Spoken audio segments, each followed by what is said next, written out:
Você acompanha aqui pela Record TV há vários dias a perseguição incansável a um assassino em fuga. O homem que levou pânico à região centro-oeste do Brasil. Na grande reportagem de hoje, Roberto Cabrini apresenta um olhar exclusivo dessa caçada. Os bastidores da investigação sobre Lázaro Barbosa de Souza e a primeira entrevista de uma importante personagem nessa história. A esposa de Lázaro, que pediu para não mostrar o rosto com medo de ameaças. Em uma conversa cheia de confidências e desabafos, ela revela quem é o homem mais procurado do país neste momento. A grande caçada. A procura por Lázaro. Dias e noites de buscas. Andar pela mata à noite é uma experiência extremamente difícil. Centenas de policiais fortemente armados. O roteiro de uma grande caçada. Imbuído dessa missão, senhor, de capturarmos esse indivíduo. Durante dias a fio, a mesma pergunta: onde está afinal Lázaro? Todos esses policiais militares se consideram prontos para essa missão, uma missão importante, a missão de localizar Lázaro Barbosa. O homem capaz de caminhar do meio da noite mata dentro, sobrevivendo às agruras das condições inóspitas, se escondendo e se deslocando. No meio da mata, uma grande movimentação. Nesse momento, 20 viaturas, com mais de 50 policiais, partem para a área onde Lázaro Barbosa foi visto pela última vez. E o depoimento-chave. Nós a encontramos no interior do estado. Esta é Ellen, a mulher de Lázaro. Ellen, como é que está a sua vida ultimamente? Assim, virada de cabeça para baixo, né, Cabrinho? Muito arrasada, muito triste com essa situação que está acontecendo. Vamos falar sobre tudo isso? Vamos, sim. Podemos sentar? Sim, fica à vontade. E esta é a filha do casal, de olhos brilhantes e ávidos. Ela tenta entender o porquê da foto do pai estar o tempo todo na TV. A sua filha com o Lázaro tem hoje 2 anos. Um dia ela vai crescer. Como é que você pretende contar a ela sobre tudo isso? Ai, eu não sei nem como. Já pensou sobre isso? Você já pensou sobre Eu isso? prefiro nem pensar, né? Porque até minha mãe fala, a gente não vamos falar pra ela. Mas sempre tem um coleguinha de escola, sempre tem uma outra família, né? Que relata. E a gente sempre é curioso, né? Então, com toda essa repercussão, eu acho que ela pesquisaria na internet se eu não falasse. Então, não tem jeito, né? Eu falando não, ela vai ver. Com a criança no colo e com a aparência fragilizada, Ellen começa a contar de sua vida com Lázaro. Que a gente quer a verdade sobre ele. Sim. Então, assim, ele era um bom marido, entendeu? Defina bom marido. Todo casal tem suas brigas, suas arrogâncias, mas de agressão, não. A mim, não.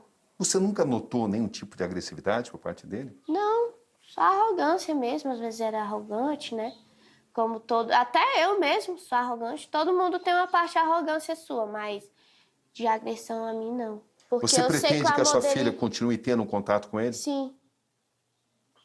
Porque independente... Mesmo que isso signifique uma visita na prisão? Tem essa parte também, né, Cabrini? Mas o amor dele pela filha dele é verdadeiro. Você não tem dúvida disso? Não.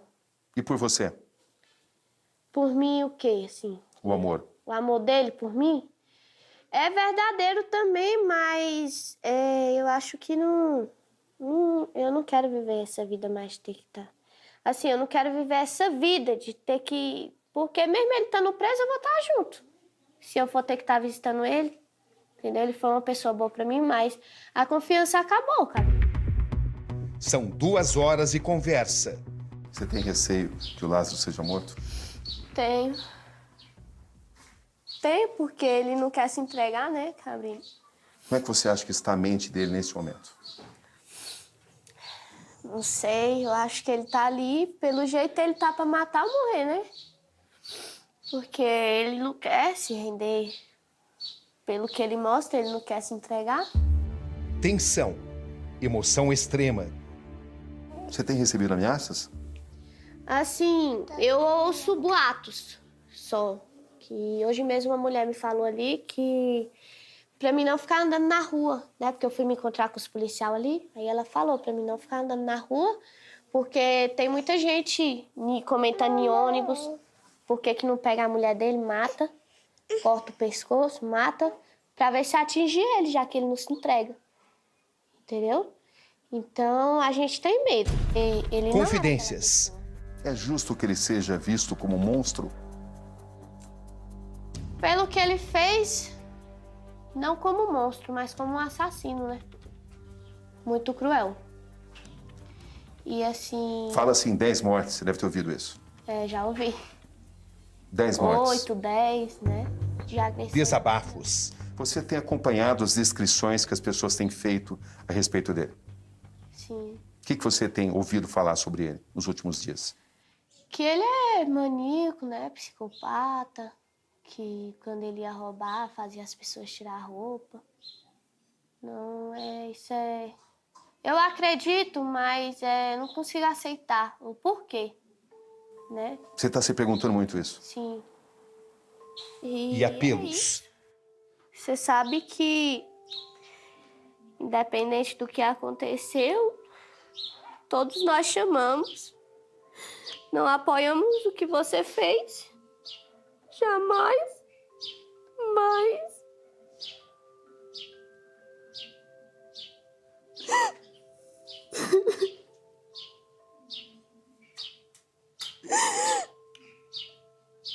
Mas estamos aqui.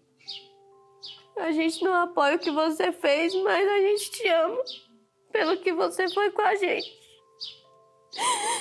E... não tenho mais o que falar, só para de fazer vítima. Para de atirar nos policiais, porque esse é o trabalho deles. Eles também têm família, têm filhos que são apegados a eles, têm esposa. Então, se você estiver assistindo, a gente só pede que você se entregue. E pague pelo que você fez, né? O outro lado. Tudo é abordado. Das origens do homem, que tem sido classificado como serial killer, até os detalhes de sua convivência com ele, passando por suas motivações. Ellen, que tipo de criação o Lázaro teve? Como é que ele foi criado? O Lázaro sofreu agressão, né? Porque ele falava que o pai dele batia muito nele e um dia ele caiu lá onde eles moravam e não sei se foi as costas, mas ele se machucou, chegou na avó todo ensanguentado. E aí a avó dele, sabendo, né, dos relatos de agressão, sabia, né, que ele era muito judiado, ele disse que chegou lá pedindo remédio para a avó dele. A avó dele estava lendo a Bíblia, tirou a Bíblia e falou, foi o Naldo? E ele, não, vó, só quero remédio, eu caí. E aí disse que ela saiu até a casa onde eles moravam, né? Achando que tinha sido o pai dele, que tinha batido nele e que ele não queria falar, né? E aí chegou na porta e só deu tempo de perguntar, cadê Naldo? E infartou. E morreu. A pior lembrança que ele guarda da infância, esse episódio da avó dele. Sim, guarda. Ele tem... Que a avó dele infartou. Sim. O Lázaro se sentiu culpado? Sim. Porque a tia dele relata que ele se sentiu culpado porque chegou lá todo ensanguentado, né? Então deu um choque na avó dele. Isso não justifica o que ele fez, né? Mas ele foi uma pessoa muito judiada na infância. Eu acho assim que o pai dele não deveria dizer que tinha arrependimento de ter tido ele. Ou seja, ele tem traumas de infância? Tem. Principalmente em relação ao pai? Sim. Tanto que ele falava que quando fosse registrar a filha dele, ele não queria que ela tivesse o sobrenome do pai dele. Mas ele não mostrava raiva nem ódio, só falava. E em relação à mãe? Em relação à mãe, não falava nada. O problema sempre foi o pai. Sim. Antes de voltar à entrevista, é hora de mostrar o desafio da polícia. Seus esforços e suas baixas. Um jogo longo e desgastante. Batalhão sentido. Bom serviço a todos. Deus os ilumine. Fora de forma. Tem policiais que estão em pontos base de deslocamento dentro da mata, né? Tem policiais que vão fazer contenção. Isso vai durar a noite toda? A noite inteira. Até amanhecer, que a gente vem com outra estratégia, né? Aí os helicópteros começam a trabalhar, os cães, farejadores, e vai a rotina até encontrá-lo. O senhor está otimista? Sim. A tecnologia a serviço das forças conjuntas, que envolveram várias polícias. Esse recurso é capaz de registrar imagens por meio de radiação infravermelha, uma luz invisível ao olho nu. Estradas e vielas cercadas, bloqueios em rodovias, fazendas vasculhadas, blitz até em tratores. Como Lázaro consegue escapar de um cerco dessas proporções? Nos últimos dias, ele aterrorizou, levou pânico na região centro-oeste, o coração do país. Antes aqui era muito bom, né? Mas depois que esse tal desse Lázaro apareceu aí só virou só pânico. Lázaro fez reféns, sinais de que ele roubou carros para a fuga. Invadiu propriedade atrás de propriedade. Chegou a atear fogo em uma delas. Ele ateou fogo antes de chegar no meu quarto. O costume dele é isso aí, destruir, entendeu? O tempo todo ele estava com um revólver na cabeça da gente, da minha menina também, e falando que se a gente falasse, ele ia voltar, ia matar. Esse relato é uma das vítimas que ficaram reféns de Lázaro em sua saga criminosa. Não a identificaremos. A voz também está alterada. Ele entrou, aí saiu e falou que não era para denunciar ele. Resumindo, tipo, ameaçando, né, que se a gente falasse, ele voltava e matava, hein? Trocou tiros com a polícia. Baleou 4 pessoas, incluindo agentes.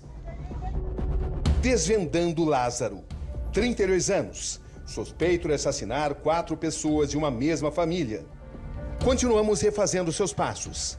E no caminho vamos encontrando quem o conheceu de perto.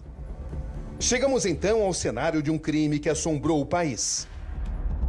Estamos em uma propriedade da zona rural de Ceilândia, Distrito Federal.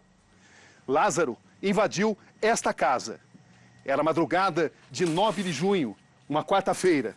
Recebemos autorização para entrar. Aqui, o empresário Cláudio Oliveira vivia com a mulher e seus 2 filhos. Lázaro passou por aqui. Ele conseguiu, com facilidade, invadir essa casa, fazendo esse caminho, até chegar a esta porta. Ele assassinou friamente, com tiros e facadas, o pai e seus 2 filhos. A mulher foi levada por ele. Quando os parentes chegam ao local, encontram Cláudio ainda com vida. Ele só consegue falar: "Saiam daqui." Ele levou Cleonice. O empresário morreu pouco tempo depois. Assim, depois de assassinar Cláudio Vidal de Oliveira, de 48 anos, seus filhos Carlos, de 15, e Gustavo, de 21, Lázaro partiu para sua próxima execução. Cleonice teve que assistir à execução do marido e dos 2 filhos, e ainda viver o terror de ser sequestrada. Ela é encontrada morta 3 dias depois, em um córrego, a 8 quilômetros da chácara onde morava. O corpo estava despido, de bruços, com um hematoma na perna, pouco cabelo, indícios de estupro. No dia seguinte à chacina da família Vidal de Oliveira, Lázaro invade outra propriedade. O caseiro chamou a Silvia e ele entrou aqui para dentro e eles ficaram aí durante quase 4 horas com a arma apontada, né? E confessa os crimes. Aí ele comentou com ela que ele realmente fez e que não fez, e que se pegassem ele ou tomassem a filha dele, uma coisa assim, e que teria mais mortes do que a Covid. As marcas que o matador deixou, os sinais de sua presença, é como chegamos aqui. Estamos chegando. Esta é a entrada de uma das fazendas onde Lázaro Barbosa trabalhou, em Goiás. Aqui existem histórias importantes para serem contadas e desvendadas. Esse é o dono da fazenda, Jadir Bianglo Lacerda, de 72 anos. E esse é seu filho, o advogado Wesley Lacerda. E esse aqui, o neto de seu Jadir, Daniel. Todos conviveram com Lázaro. Boa tarde, seu Jadir. Boa tarde, Roberto Cabrini. Como vai? Tudo bem? Tudo bem. Podemos conversar sobre o Lázaro? Podemos, sim. Seu Jadir, há quanto tempo o senhor conhece o Lázaro? É uns 3 anos atrás. Ele trabalhou para o senhor? Ele trabalhou uns dias, fez umas empreitadas de bater pasto lá na fazenda. Na sua fazenda? É. Como é que era a vida dele lá na fazenda?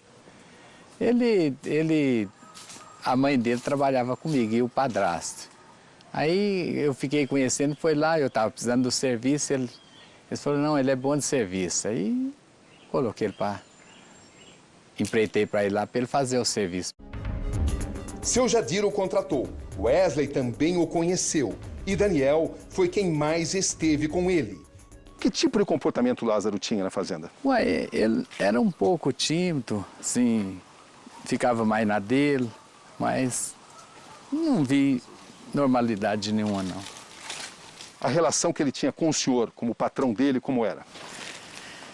Não, foi muito pequena. Mas era respeitador? Não, era respeitador, não teve nada assim que desabonasse, não. O que as pessoas sabiam sobre ele? O que o senhor sabia sobre ele na época? Não, depois eu fiquei sabendo que ele estava respondendo, que estava preso, mas ele falou para mim que tinha saído, que tinha que ir no juiz de 30 em 30 dias. Que era mentira, né? Porque ele era um fugitivo. É, exatamente. Eu falei, mas o que foi? Você está respondendo por quê? Ele falou, não, lá na Bahia eu desentendi com o cara e matei ele. Ele falou de uma pessoa só que ele matou? É, ele falou de uma só, não falou nem que era 2. Depois o senhor ficou sabendo que eram 2 pessoas? Depois fiquei sabendo agora, depois. E o senhor não tinha conhecimento que ele tinha fugido da prisão? Não, tinha não. Passou pela sua cabeça que ele poderia se tornar uma pessoa tão perigosa como se tornou? Não, nunca passava, não. E hoje, o que o senhor pensa sobre tudo isso? Nossa, hoje eu morro de medo dele, que pra mim é um monstro. E não parecia esse monstro? Não parecia, não. Ele escondia bem isso? Escondia bem. O que mais chamava a sua atenção a respeito do comportamento do Lázaro? Ele era um homem muito calado e sempre tinha um olhar de baixo para cima. Ele nunca chegou como eu estou olhando para você aqui, olhos nos olhos. Sempre um olhar assim, mas nessa direção, assim. Ele trabalhou aqui? Isso, aqui ele guardava as ferramentas. Estamos agora no depósito de ferramentas da fazenda. Lázaro esteve aqui muitas vezes. Sim, ele vinha buscar os arreios para colocar arreio nos cavalos. Às vezes, como ele estava aqui, então ele acabava auxiliando o padrasto no trato com o gado, para buscar o gado. Esta é a casa do caseiro da fazenda, onde Lázaro Barbosa ficou durante várias semanas. Na verdade, a mãe dele e o padrasto viveram aqui durante mais de 3 anos. Vamos entrar. Esta pequena sala. Aqui a cozinha. E este é o quarto onde Lázaro dormia no período em que ele trabalhou aqui na fazenda. Daniel, você conheceu o Lázaro também? Conheci. Quantas vezes você esteve com ele? Umas 15 vezes, porque eu vinha muito pra fazenda, aí meus avós vinham também, eu vinha, a gente já jogou bola junto, já andou junto, foi pro córrego lá embaixo, todo mundo, ele ia, cara sempre de boa, tranquilo. O que ele contava sobre a vida dele? Nada. Sempre. Vocês perguntavam? Não. Que outras histórias você sabe dele? Tem as armas. Ele fabricava armas. Ele fabricava armas? Bate-bucha. Já ouviu falar em bate-bucha? Sei. Ele fabricava com... Ele pegava esse... É uma espingarda, né? Uma espingarda feita manual, com cano, com solda. Aí ele fabricava as armas. Bem artesanal. Artesanal mesmo. Ele fabricava. Vocês sabiam das habilidades dele como atirador? Assim, pra mim ele era um cara bom, porque ele trazia muita caça do mato. Que tipo de caça? Tatu, paca, ele já sacrificou assim, então ele era um cara que era do mato mesmo. Fabricava as próprias armas. Ele trabalhou na fazenda do vizinho aqui com outro nome. Quando o cara foi fichar ele, o cara gostou dele do serviço, foi fichar ele não deu os documentos. Aí foi aí que o menino começou a se desenvolver e falar assim, como é que o cara não dá os documentos? Quando ele falou que não tinha documento, aí ele foi procurar saber da vida dele, sobre do passado dele, que ele já era presidiário. Ele só trabalhava em diárias. Ele escondia o passado dele? Escondia. Ele trabalhava em diárias para poder não pegar o passado e botar o nome dele, para pegar documento, tudo para não fichar a carteira. O passado de Lázaro também começa a ser desbravado. Os crimes de Lázaro podem estar ligados a rituais, que, entretanto, isoladamente, não podem ser responsabilizados pelos seus atos. Aqui nessa parede da alvenaria do chiqueiro, a gente observa marcas de vela. O que você pode explicar sobre isso? Isso aqui eram as velas que a mãe dele acendia aqui de trás, que não é muito visível, a gente não tem o costume de vir atrás do chiqueiro. Logo depois a gente foi perceber do movimento, porque um rapaz falou, ela acende vela vermelha e a branca lá de vez em quando, e deixa aceso lá queimando.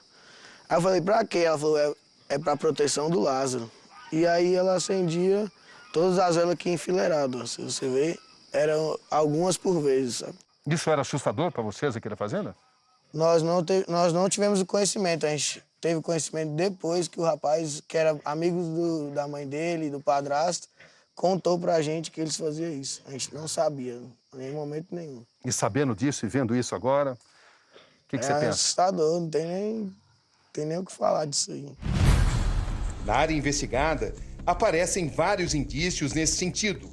Dentro desse cupim, os agentes se deparam com uma vela e o nome de Lázaro escrito em um papel. Agora veja esta carta. Teria sido redigida pelo próprio Lázaro.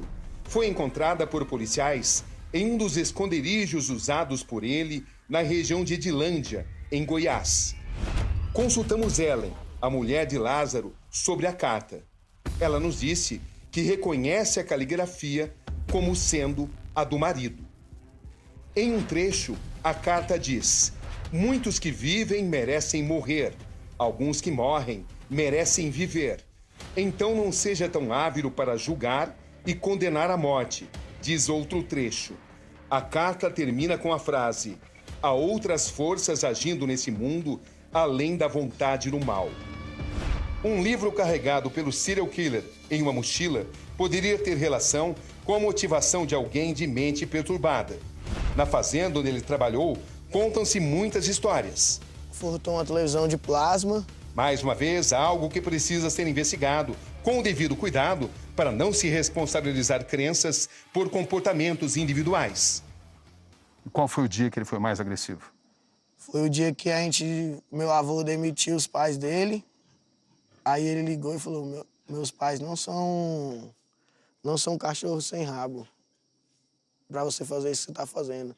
Eu vou te pegar e não sei o que. Aí meu avô falou pra ele, vamos encontrar, Lázaro, onde é que você tá? Ele falou assim, vamos encontrar então. Aí ele desligou o telefone e não falou mais nada. E nisso, ficou nisso, ele foi embora, sumiu, apareceu depois de um tempo.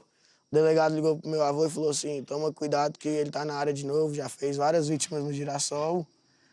Lá no Girassol ele fez as vítimas e numa fazenda aqui, próximo aqui.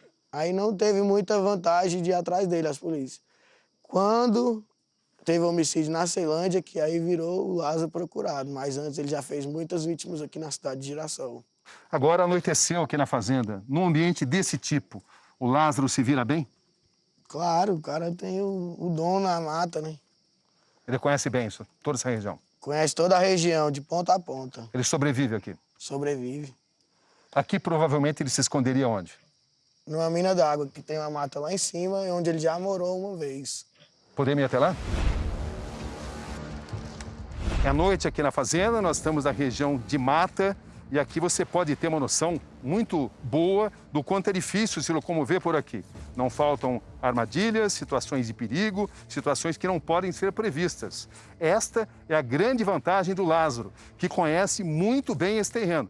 Para que vocês tenham uma ideia, a gente vai apagar a luz e vocês vão ter a noção exata das dificuldades que os policiais têm para localizá-lo. Dá para localizar? Não dá para se enxergar absolutamente nada, somente conhecendo muito bem o terreno. E mesmo assim é difícil. Volta a luz, mas no dia a dia, e de noite principalmente, a situação não é assim. A gente está andando aqui à noite, o Lázaro sabe fazer isso muito bem. Aqui ele conhece como a palma da mão dele. Todas essas regiões, matas, córregos, rochas, pedras, onde dá de fácil acesso para esconder. Mesmo sem iluminação, ele conseguiria andar aqui? Sem iluminação. E pelo que você conhece dele, ele mesmo assim conseguiria caminhar? Conseguiria caminhar, correr, fugir, ver os policiais andando na mata com as lanternas acesas, ele fica vendo de longe. Nessa mina que ele tomava água, ficava por aqui, caçava. Às vezes eu tenho quase certeza que ele ia na mãe dele buscar mantimentos para o auxílio. Ela nunca nos contou, mas eu tenho quase certeza que ele ia lá só para pegar coisas de mercearia, esses trem, para poder passar no mato, sabe? É o tipo do lugar onde ele pode reaparecer. Sim. Continuamos em sua rota. Fazenda Grota d'Água, Edilândia, região de Cocalzinho de Goiás. Segunda-feira, 14 de junho. A polícia passa por aqui à procura do fugitivo e alerta a família. O homem é perigoso. Informe sobre qualquer detalhe suspeito. No dia seguinte, ao perceber que não há policiamento na fazenda, Lázaro invade o local e faz 3 reféns. Um casal e a filha. Por sorte, a adolescente consegue avisar a polícia antes de ser encontrada debaixo da cama. Lázaro leva os 3 para um córrego. Esse é o momento do resgate da família. 3 vítimas. Vamos ficar aqui. Enquanto os policiais tiram as vítimas do local, tiros são disparados. Se abriga. Vem. Sai do rio. Sai do rio. Um policial é atingido de raspão no rosto. Ele é levado ao hospital e recebe alta no dia seguinte. A família é libertada, mas Lázaro escapa mais uma vez. Os detalhes de sua ficha criminal. No total, 7 mortes são atribuídas a ele, mas já se fala em 8 ou até 10. Em Goiás e no Distrito Federal, um histórico de roubo, estupro e porte ilegal de arma de fogo. Abril de 2021, outra invasão e mais mortes. Dessa vez é na pequena cidade de Girassol, a 30 quilômetros da chacina em Ceilândia. Lázaro Barbosa teria assassinado 2 pessoas, como conta o dono da fazenda. Ele chegou na fazenda por volta de entre 18 e 19 horas e matou o meu caseiro e matou o cunhado do meu caseiro. Ele nasce em Barra do Mendes, no interior da Bahia, a 500 quilômetros da capital Salvador. Uma região amedrontada desde 2008. É quando Lázaro, aos 19 anos, inicia sua vida criminosa. Na época, ele tenta atacar esta mulher. Na noite de domingo, no mês de novembro, alguma pessoa passou para o fundo da minha casa e tentou entrar pelo vitrô do banheiro, mas não conseguiu. Aí eu senti que algo estava acontecendo e comecei a gritar, pedir socorro. Quando ele viu que os vizinhos começaram a chegar para me ajudar naquele momento de angústia, foi um momento que esta pessoa fugiu. A dona de casa é salva pelos vizinhos. Mas, horas depois, os 2 homens são mortos. Seria uma vingança. Na época, Walter Lourenço, sargento da PM de Barra do Mendes, é o responsável por capturar Lázaro. Hoje, ele é um cara experiente no mundo do crime. Eu acho que Lázaro não se entrega, ele não se entrega. Por que ele não se entrega? Porque ele tem experiência no mato, ele é caçador, ele conhece todo o mato, sempre está de olho na noite, que ele não anda o dia, durante o dia. Ele só anda durante a noite. Aqui também era da mesma forma. Ele não andava durante o dia, só andava durante a noite, quando ele sabia que a polícia estava ali alojada. Quando a polícia se alojava, ele começava a andar. E ali é o perigo dele, é nessa hora. Na zona rural de Brasília, encontramos a irmã do padrasto de Lázaro. Esta é Glória Salles, de 38 anos. Dona Glória, a senhora conhece o Lázaro? Conheço. A senhora é irmã do padrasto dele? Sou. O que a senhora sabe sobre o Lázaro? Que tipo de pessoa ele é? Moço, até no meu ponto de vista, é uma pessoa mau, né? Porque matar 2 pessoas como eles mataram lá na melancia. E um povo inocente, eles eram trabalhador, né? E acho que ele tentou ainda estrupar a minha prima. E hoje ela está lá no município, numa cidade de Barra do Mendes. Ela está muito com medo. A senhora o conheceu na Bahia? Conheci, vi ele uma vez sozinha na Bahia. Sim. Ele era novo e eu também era. Aí eu ia lá para a cidade plantar minha irmã. O que a senhora conhece sobre as origens dele? O moço faz como fala, né? Nunca foi coisa boa, não. Ele foi criado só com uma mãe e o outro irmão que mataram aqui também, em Goiás, e nunca foi coisa boa, não. Depois dos crimes, Eva Maria, mãe de Lázaro, voltou assustada para a Bahia. Ela quer que o filho pague pelo que fez. Então eu queria que ele se apresentasse, se entregasse, porque mesmo não vai ter jeito, né? E ele também está correndo risco de vida. O pai de Lázaro, Edinaldo Barbosa, pede desculpas pelos atos do filho. Fazer nada eu não posso.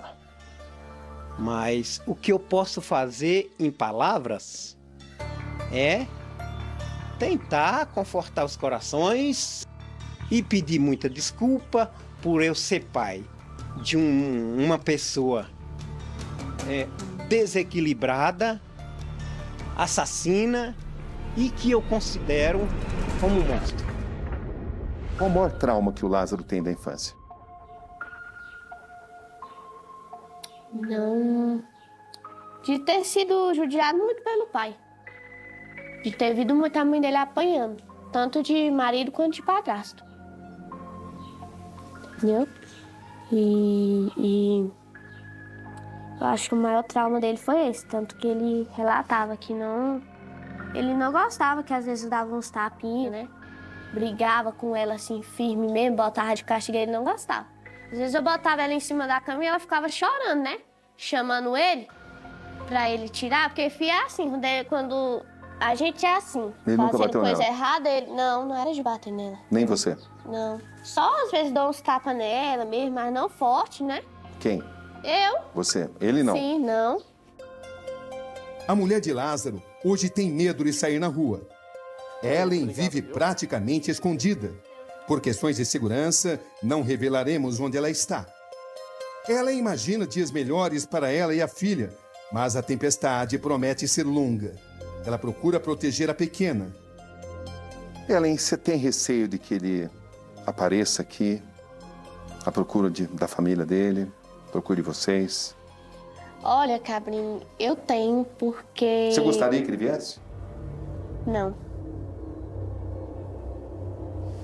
Mas você pensa sobre isso? Penso porque ele vem atrás da filha dele. Se ele tiver uma oportunidade de sair dessa mata e vir, ele vem. Entendeu? Porque ele tá assim, virado, não sei como é que tá a cabeça dele, mas parece que ele lembra da filha, né? Como é que você sabe disso? Porque o policial me disse ontem que ele invadiu uma chácara e disse que ele ia fazer não sei o que, no relator também, com os reféns, e quando apareceu uma mulher com uma criancinha, ele liberou os reféns, alguma coisa assim. Disse que não ia fazer mais nada por causa da criança. Ellen, que futuro você imagina para você? Agora é erguer a cabeça, né? E para essa menininha aí? E pra que está essa no seu colo? aqui, o futuro que eu vejo pra ela, né, mãe, é estudar, a mamãe criar nos caminhos do Senhor. Ela percebe algo estranho? Não sei. Mas ela vê o pai dela na televisão. Ela é muito ligada ao pai dela? Era. Qual que é a reação? Tanto que no dia, igual eu te falei, nos primeiros dias ela ficava perguntando, cadê o Mo? ela já levantava olhando pro lado. Ela chegou a ver o pai dela na TV? Chegou, aí ela falou assim, ó, o papai lá, mamãe. A gente tenta disfarçar, né? Mas aí, acho que foi no sábado ou no domingo, a gente tava ali na casa da minha tia e tava todo mundo comentando, né? Aí eu acho que ela percebeu. Aí quando foi na cama, ela tava falando. Primeiro ela dormiu muito e disse que tinha falado com o Mo, né? Ela falou, mamãe, falei com o Mo. Aí depois ela tava lá na cama falando, Jesus, deixa papai fazer mal não, Jesus. Mas agora ela vai crescer praticamente sem pai. É, felizmente. Isso é o que mais me dói, Cabrinho. Na melhor das hipóteses, com o pai preso. É, porque eu fui criada sem pai. Minha mãe sempre foi uma guerreira, né? Nunca deixou faltar nada pra gente, mas eu sempre tive aquela curiosidade de conhecer meu pai. Sempre, às vezes, quando eu me sentia triste, eu queria ter um pai pra me desabafar, sabe? Diálogos tocantes. A conversa agora chega ao seu momento mais tenso. Como é que você descreve esse momento? Um momento de muita tristeza, né? Muita, que nós não esperávamos isso dele.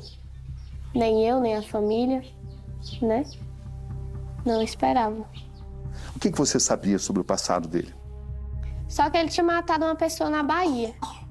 Tanto Isso ele contava? Não, a família, né? O que ele contava sobre isso? Porque depois que ele matou a primeira vez na vida dele, a vida dele nunca mais foi a mesma, né? Ele Vocês falavam sobre isso? Ele falou uma vez só pra mim, né? O que ele te contou exatamente? Não falou sobre homicídio, só falou que se arrependia. E você chegou a ficar com receio de estar junto com uma pessoa que tinha cometido um crime?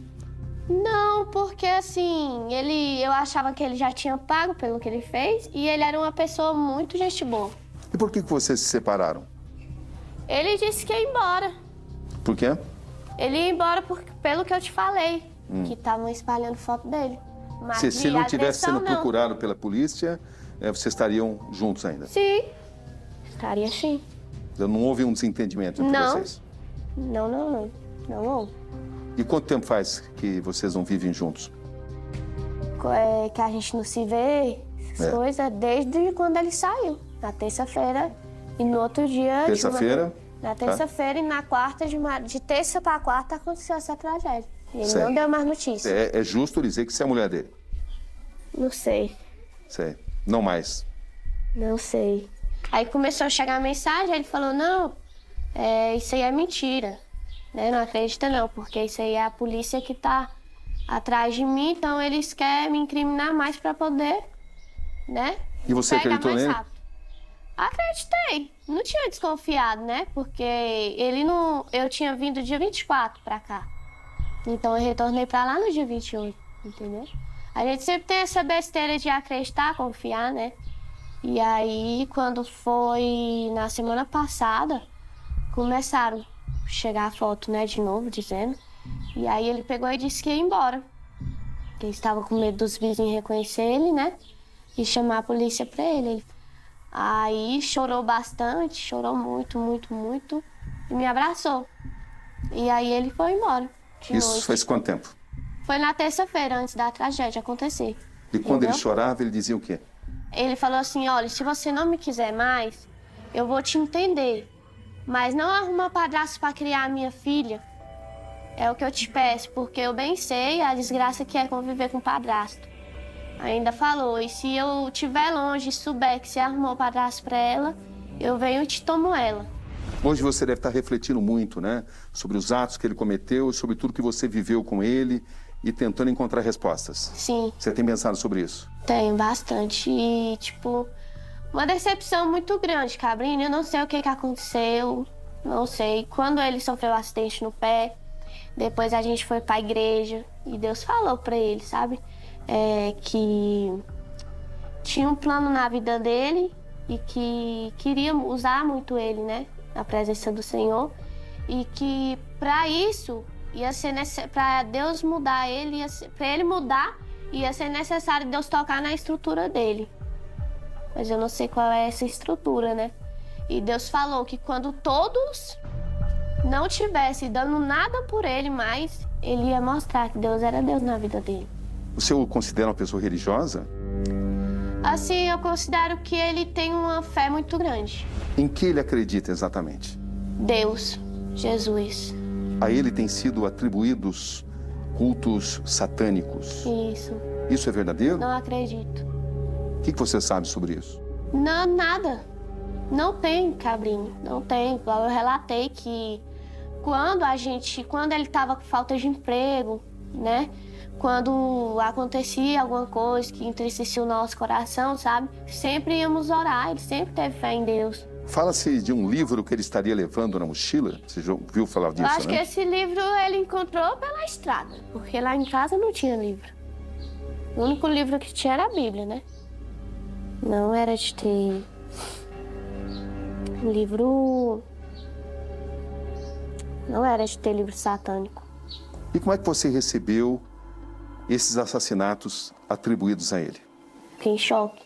Minha cabeça adormeceu, minhas mãos quis encolher, meu corpo todo adormeceu. Por que o Lázaro mata? Não só ele pode explicar. Qual é a sua resposta para isso? Ou qual a sua desconfiança, a sua suspeita? Não sei, muita tentação do inimigo, né? Porque o inimigo veio para matar, roubar e destruir, né? Então eu acho que é isso. Mas também, ao mesmo tempo, fica cômodo, né? Atribuir a forças malignas os atos que são dele. Uhum. Não é? Você não pensa assim? E ele dizia que estava preparado para a nova vida, ia fazer curso. Antes, quando ele era pequeno, ele dizia que o sonho dele era ser policial. Para você, nós, ele é não responsável por tudo isso, mas ele tem que assumir a responsabilidade dele? Sim.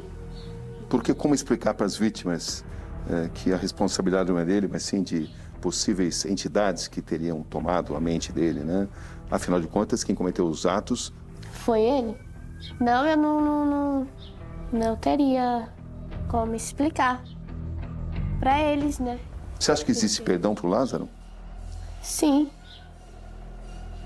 Não tem aquele pecado que Deus não perdoa, né? Bento está Só passando... que assim, a família dos pessoal das vítimas, né?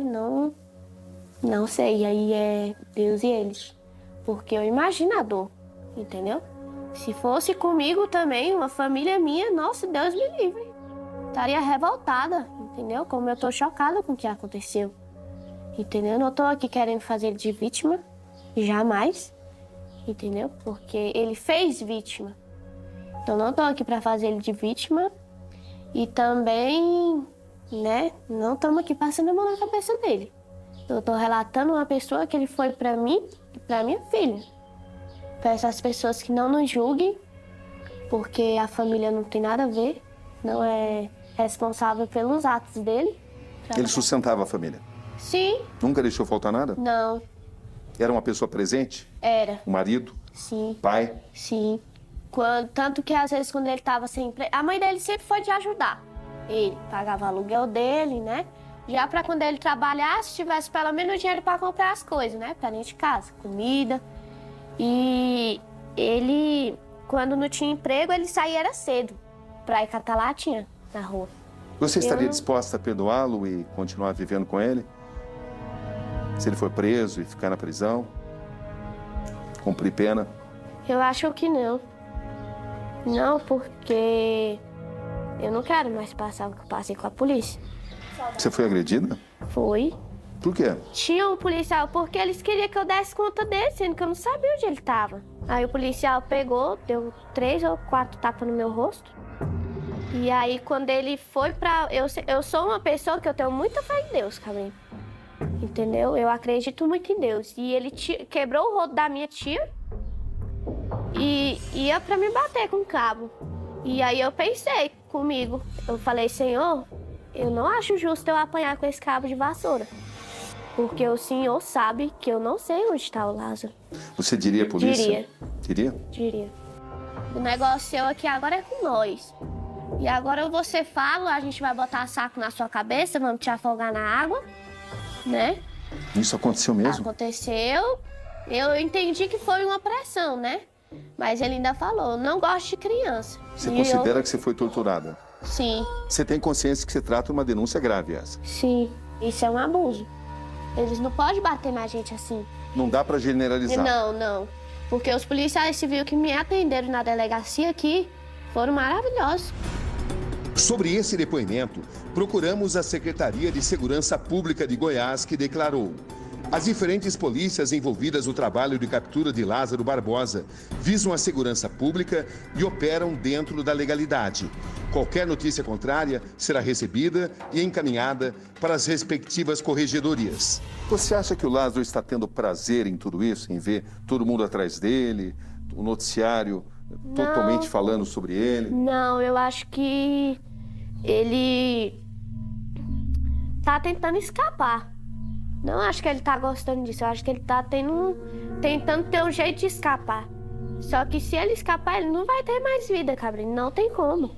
Como é que ele pode ter tanta habilidade assim para escapar da polícia? Não sei. A família relata que ele já, desde a adolescência, que ele já fez isso, né? Fez isso o quê? De passar na mata, longe, fugindo, se escondendo da polícia. Mas digamos que ele veja aquilo que você está dizendo. O que você falaria para ele? O que foi que aconteceu nessa mente, né? Nesse coração.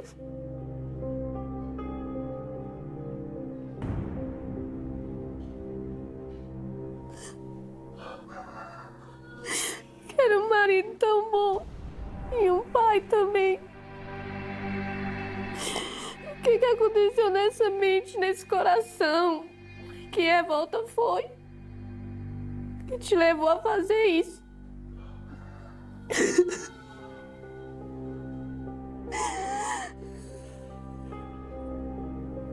Peço que você se entregue. A sua filha te ama muito. Você sabe disso. Nos primeiros dias ela estava sentindo muito sua falta. Tava chamando o humor dela. O papai dela, acho que ela tava... Que ela é uma menina muito inteligente, acho que ela tava percebendo o que tava passando no jornal. E tava orando na cama, falando de Jesus. Não deixa papai fazer mal não, Jesus.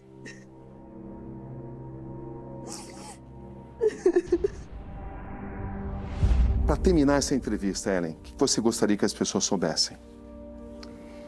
Que ele...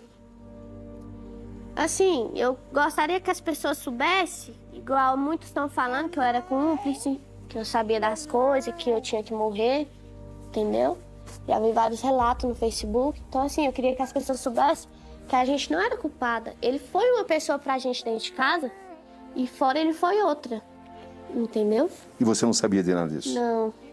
Não tenho nada a ver e nem sabia, entendeu? Ellen, muito obrigado pela entrevista. Eu que agradeço.